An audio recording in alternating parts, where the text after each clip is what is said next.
আমি প্রবাসী ভাই বোনদেরকে নিয়ে কিছু কথা কইতে চাই, দয়া করে আমার কথাগুলো শুনবেন, উপরে ধাক্কা দিবেন না। এই যে বাঙালি হইয়া বাঙালি মেয়েদেরকে খাপদামা করে গালাগালি করা হয়, অপমান করা হয় কেন? আমি এটা জানতে চাই। বাঙালি মেয়েরা যে বাসা বাড়িতে কাজ করে তারা কি রেমিটেন্স যোদ্ধা না? তারা কি রেমিটেন্স পাঠায় না বাংলাদেশে তাদের ফ্যামিলির জন্য? আর বাঙালি হইয়া বাঙালি মেয়েদেরকে খাদ্দামা কইয়া গালাগালি কেন করা হয়? কই 3 ভাগের 1 ভাগ হয়েছে বাঙালি মেয়ে, 2 ভাগ বাহিরের রাষ্ট্রের মেয়ে। তাদেরকে নিয়ে তো কেউ কোনো টোল করে না, তাদেরকে তো কেউ খাদ্দামা করে ভিডিও করে না, গালাগালি করে না, অপমান করে না।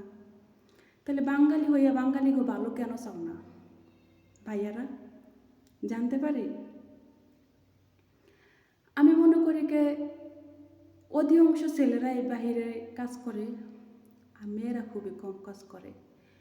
কয়টা মেয়ে সুখে বিদেশে আইয়া কাজ করতে ইচ্ছা করে, সুখে কাজ করে চাই কন্ত কইবেন একটু?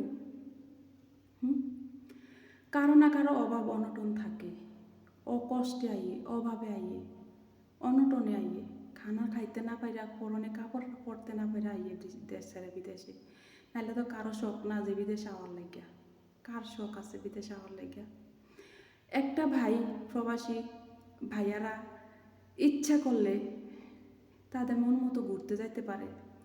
একটা বাসা বাড়ির মেয়ে কখনো মন মতো ঘুরতে যাইতে পারে না, কোথাও যাইতে পারে না। ভাইয়ারা ইচ্ছা করলে তাদের পছন্দ মতন খানা খাইতে পারে, কিন্তু বাসা বাড়িতে যে মেয়েরা কাজ করে তারা খাইতে পারে না।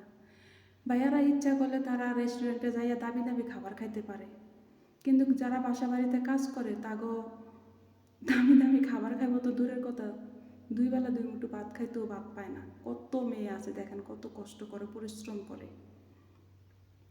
তোমরা অসুস্থ হইলে তোমার রুমমেট আছে, তোমাকে সেবা করার জন্য আশেপাশে লোক থাকে। বাসা বাড়িতে যারা কাজ করে তাগো কোনো লোক থাকে না।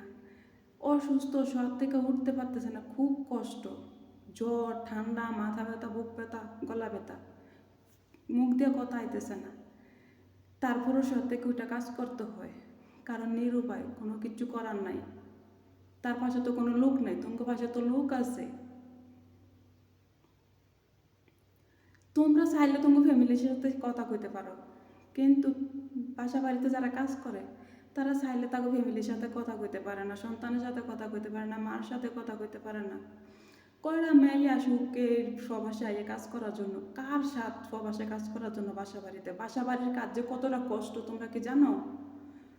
তোমরা তো স্বাধীন মতো চলতে পারো, বাসা বাড়ির মেয়েরা স্বাধীন মতো চলতে পারে না। দিনের রাত করে, রাতের দিন করে, অনেক কষ্ট করে, অনেক পরিশ্রম করে মাস শেষ বেতন পায়, এই টাকাটা বাড়িতে পাঠায় দেয়, তাকে কোনো খরচে লাগে না। চিন্তা করে, আমার ছেলে আছে, আমার মা আছে, আমার বাপ আছে, তারা কি খাইবে? কত মেয়ে আছে তার ফ্যামিলি, বাপ নাই, মা আছে, বোন আছে, ছোট ছোট ভাই বোন আছে, চলতে পারে না, বাধ্য হয়ে প্রবাসে আইয়ে কাজ করার লেগে। কত মেয়ে আছে স্বামী ছাইরা অন্য নারীর নিয়ে আসক্ত, অন্য নারী নিয়ে বিয়া করে সংসার করে, তার খোঁজ খবর নেয় না, বরং প্রসঙ্গ দেয় না। কি করব? চলার জন্য বিদেশে চলে আইয়ে কাজ করার জন্য। কত মেয়ে আছে স্বামী অসুস্থ, স্বামীর সেবা করার জন্য, স্বামীর সুস্থ করার জন্য বিদেশে চলে আইয়ে কাজ করার জন্য।